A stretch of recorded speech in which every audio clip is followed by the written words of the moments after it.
Let me share a fresh take on 24/7 HVAC service that might challenge how you're thinking about emergency coverage. I've lived this reality from both sides, from the tech rushing out at 2 a.m. to the owner trying to find a balance and learn burnout with customer demands.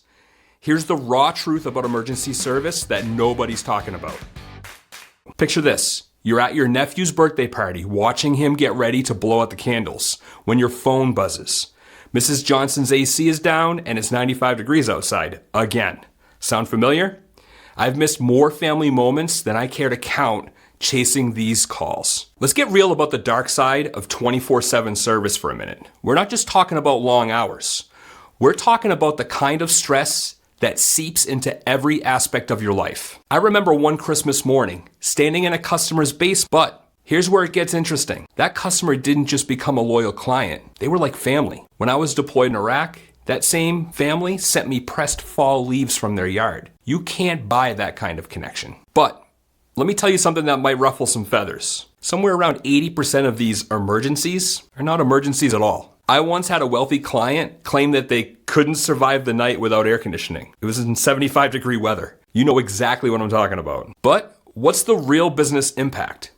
Here's what nobody tells you about 24/7 service. When it works, it's your secret weapon for dominating your market. Nothing builds loyalty faster than being there when everyone else is closed. When it breaks hard. I've watched solid service departments implode trying to handle warranty work after hours. One company I consulted was losing $3,000 a month just on emergency warranty calls. So, what's the verdict? Should you offer 24/7 service? If you're running a small shop or just starting out, I'm going to tell you something controversial. Probably not. The burnout isn't worth it. Build your foundation first. But if you're ready to scale, that's where it gets interesting. Emergency service can be your growth catalyst. And this is a big if you structure it right. So here's your action plan. Start with limited emergency hours first.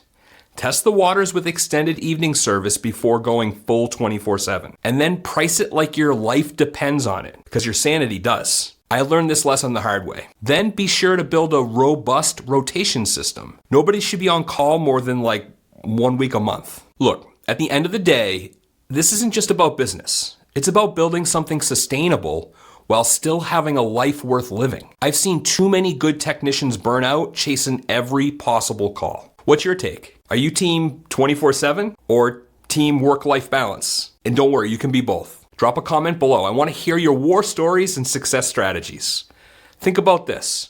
What's the real cost of that emergency service premium you're charging? Is it enough to compensate for the toll it takes on your team and your life? That's something worth losing sleep over, instead of actually losing sleep over emergency calls. Thanks for joining me this week at HVAC Pro Blog, where we provide advice for residential system design, quality installation, and system diagnosis. I'll see you soon.